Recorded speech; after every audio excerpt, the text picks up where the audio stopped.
Factory layout మన Mukunda jewellers వారి నూతన బ్రాంచెస్ ప్రారంభం అతి త్వరలో జూబ్లీ హిల్స్ లో ఫిబ్రవరి 20న, మన వైజాగ్ లో ఫిబ్రవరి 28న విచ్చేయండి. మేడ్చల్ జిల్లా అలియాబాద్ మున్సిపాలిటీ పరిధిలో మున్సిపల్ ఎన్నికల ప్రచారం జరుగుతున్న సందర్భంలో కాంగ్రెస్ బీఆర్ఎస్ నేతల మధ్య వివాదం ఉద్రిక్తతలకు దారితీసింది. ఈ ఘటనకు సంబంధించినటువంటి ఇరు వర్గాలు ఫిర్యాదులు చేసుకున్నాయి. ప్రస్తుతం డీసీసీ కాంగ్రెస్ నేత డీసీసీ అధ్యక్షుడు వజ్రేష్ యాదవ్ ఉన్నారు. ఒకసారి వజ్రేష్ యాదవ్తో మాట్లాడదాం. ఎందుకంటే ఈ ఘటనకు సంబంధించినటువంటి తను సమక్షంలోనే దాడులు జరిగినాయంటూ కూడా ఆరోపణలు వినిపిస్తున్నారు. ఇటు మరోవైపు మాజీ మంత్రి మల్లారెడ్డి కూడా వజ్రేష్ యాదవ్ పైన కొన్ని ఆరోపణలు చేస్తున్నారు. ఒకసారి మాట్లాడించే ప్రయత్నం చేద్దాం. అన్న, చెప్పండి, అసలు ఏం జరిగింది? పరస్పర దాడులు మున్సిపల్ ఎన్నికల ప్రచారంలో ఈ వివాదానికి కారణం అంటే మేము దాదాపు ఎన్నికల డేట్ వచ్చినప్పటి నుంచి ఈ రోజు వరకు కూడా ప్రచారంలో ఉన్నాం. మా ప్రచారం మేము చేసుకుంటున్నాం. మేమంతా కూడా ఇక్కడ ఉన్నటువంటి పిల్లలందరూ కూడా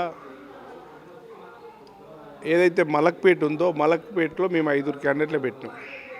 ఒక ముస్లిం బాబు, ఒక ఎస్సీ బాబు అని, అదేవిధంగా ఒక కుమ్మరోళ్ళ పిల్లగాడు, ఒక గౌడ్స్ పిల్లగాడు, ఇంకొక పిల్లగాడు కూడా పెట్టినాం మేము. వాళ్ళందరినీ కూడా వారం రోజుల నుంచి మైకులు పెట్టకుండా, స్టిక్కర్లు పెట్టకుండా భయబంతులు చేస్తూ ఉన్నాడు. నాకు ఇవాళ నేను ప్రచారానికి వచ్చిన ఇక్కడనే మన తుర్కపల్లిలో ఉదయం ప్రచారం చేసిన, మళ్ళీ పోతే అలియాబాద్ వైపు ప్రచారం చేసుకున్నాక పాండు అనే మా కార్యకర్త ఇంటికి వచ్చి మా కార్యకర్తలతో నేను మాట్లాడుతూ ఉన్నాను. మాట్లాడే క్రమములో నేనేమో ఇంట్లో కూర్చొని మాట్లాడుతున్నా. రోడ్డు మీద నా డీజే బండి ఉన్నది. డీజే బండి ప్రచారం కోసం డైలీ తిరుగుతూ ఉంది. నా ఎంబడే ఉంటుంది. నేను ఎక్కడ పోతే అక్కడ నా బండి ఉంటుంది. వాళ్ళు ఇంట్లో కూర్చుండ్రట. ఇంట్లో కూర్చున్న వాళ్ళు రోజు వాళ్ళ ఇల్లే ఇది, మా ఇల్లు అక్కడ ఉంటుంది. మేము అక్కడ ఒక 100 దగ్గర 300 మీటర్లు అవతల ఉంటాం. మా ఆఫీస్ కాడ మేమున్నాం, వాళ్ళ ఆఫీస్ కాడ వాళ్ళు ఉన్నాం. మాది రోజు మేము ప్రచారం చేసుకుంటూ ఉంటే 12 గంటల 20 నిమిషాలకు వచ్చి మా బండి డ్రైవర్ను బెదిరించి ఆ పిల్లగాడు దళిత పిల్లగాడు, ఎస్సీ పిల్లగాడు, ఆ పిల్లగాడిని బెదిరించి ఆ వైర్లను గుంజేసి వాడిని కొట్టడానికి ప్రయత్నం చేస్తుంటే మా వాళ్ళు అడ్డం పోయిన క్రమంలో వాళ్ళందరూ నూక్కడం దొబ్బడం జరుగుతూ ఉంది. అప్పుడే నేను పాండు ఇంట్లోకి వెళ్ళి బయటకు వచ్చి వేరే ఇంటికి పోతుంటే ఇదంతా కథ జరిగింది. మేము ఒకటే చెప్తా ఉన్నాం, మల్లారెడ్డి రాజశేఖర రెడ్డి ఇద్దరు అక్కడ ఉన్నారు. మా డీజే బండి కాడికి మీరు రావాల్సిన అవసరం ఏముంది? మా దళిత మహిళా సోదరి ఉంది, జవహర్ నగర్కి సంబంధించినటువంటి మహిళా కాంగ్రెస్ అధ్యక్షురాలు, ఆమెను కూడా కొడితే ఈ వైపంతా కమిలిపోయింది. వాళ్ళ కార్యకర్తలు రౌడీ షీటర్ నెంబర్ తీసుకొచ్చి ఈ రకంగా చేయడం తప్పు అని చెప్తా ఉన్నాం. అంతా రౌడీ. మల్లారెడ్డి సమక్షంలోనే ఇదంతా జరిగింది. మల్లారెడ్డి ఇంట్లో ఉండి కావాలని చేపించింది ఇవన్నీ. మల్లారెడ్డి ఇంట్లో ఉండి, రాజశేఖర రెడ్డి ఇంట్లో ఉండి కావాలని చేపించారు, కావాలని కొట్టిరు మా కార్యకర్తలు. కనుక చట్ట ప్రకారం చర్య తీసుకోమని చెప్తున్నాం. మనం అరెస్ట్ చేయమంటున్నాం.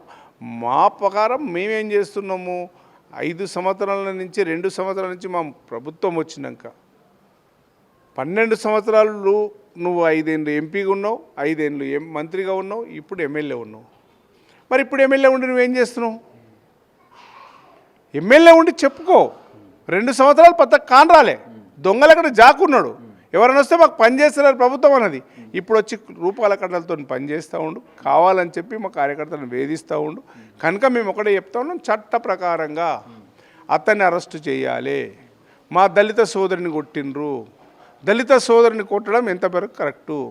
ఆయన ఎంబడి ఉన్న పాండు అనేటైనను, పాండో ఏదో పేరు చెప్తున్నారు, పరమేశ్వరుడు అనేటైనా మేము కొట్టినామంటున్నారు.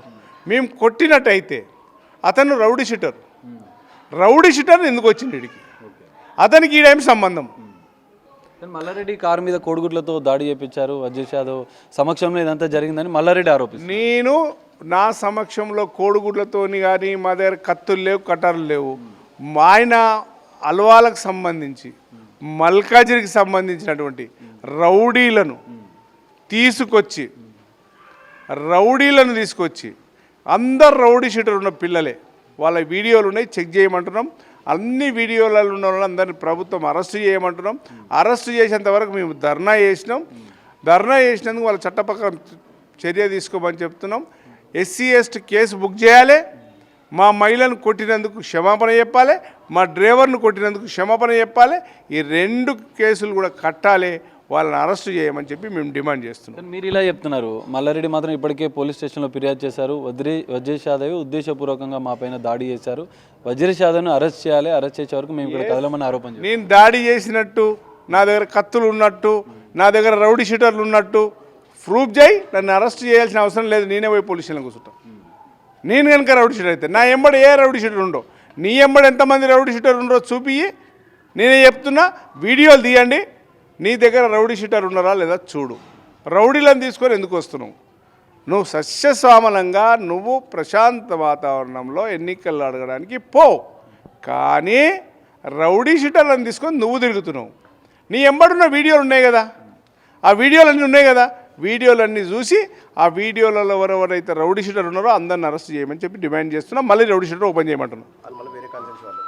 ఈ కాన్ఫరెన్స్కి సంబంధం లేని వాళ్ళు, మేడ్చల్ నియోజకవర్గానికి సంబంధం ఉన్నటువంటి ఎవరున్నా పర్లేదు, మేడ్చల్ నియోజకవర్గానికి సంబంధం లేకుండా పక్క నియోజకవర్గాల నుంచి వచ్చి, అది రౌడీ షీటర్లు వచ్చి, అంటే ఉద్దేశం ఏంది? రౌడీ షీటర్ రావడానికి ఉద్దేశం ఏంది? అంటే మున్సిపల్ ఎన్నికల ప్రచారాల సందర్భంగా బీఆర్ఎస్ ఈ విధంగా ఉద్దేశపూర్వకంగా వివాదాలు క్రియేట్ చేస్తున్న దానికి ఒక డీసీసీ అధ్యక్షులుగా మీరు ఏం చెప్తారు? మా ముఖ్యమంత్రి తీసుకున్నటువంటి ఏదైతే 2 సంవత్సరాల 2 నెలల్లో ఆయన చేస్తున్నటువంటి అభివృద్ధి కార్యక్రమాలు అవి నచ్చక ప్రజలందరూ కూడా మా వైపు ఉన్నారని ఆలోచన చేసి మేము ఇందిరమ్మ ఇండ్లు ఇచ్చినాం, మేము సన్నబియ్యం ఇచ్చినాం, మేము రేషన్ కార్డులు ఇచ్చినాం, అదేవిధంగా మేము ఫ్రీ కరెంట్ ఇస్తున్నాం. ప్రజలకు ఈ 4 స్కీములు ప్రజల్లో బ్రహ్మాండంగా ఉన్నాయి. ఇందిరమ్మ, అలాగే పోతే మహిళలకు సారీస్ ఇచ్చినాం. ఇవన్నీ కూడా కార్యక్రమాలు ఉన్నాయి కనుక ప్రజలు చీకొడతారో, ఎక్కడ చీకొడతారో, ఎక్కడ మనకు అదవుతుందో కనుక దాని ఉద్దేశంతో వాళ్ళు చేస్తారు. సో ఇది పరిస్థితి. ఆలియాబాద్ మున్సిపాలిటీ పరిధిలో ఈ ఉద్రిక్తతలు జరుగుతున్న నేపథ్యంలో మాజీ మంత్రి మల్లారెడ్డి మరి రాజశేఖర్ రెడ్డిలు రౌడీ షీటర్లతో వచ్చి ఉద్దేశపూర్వకంగా దాడులు చేస్తున్నారు. వారిపైన చర్యలు తీసుకోవాలి, ఇప్పటికే ఫిర్యాదు చేశామని చెప్పి వజ్రేష్ యాదవ్ చెప్తున్న పరిస్థితి కనిపిస్తుంది. కెమెరామెన్ వంశీతో కలిసి సాగర్, బిగ్ టీవీ, ఆలియాబాద్ నుండి.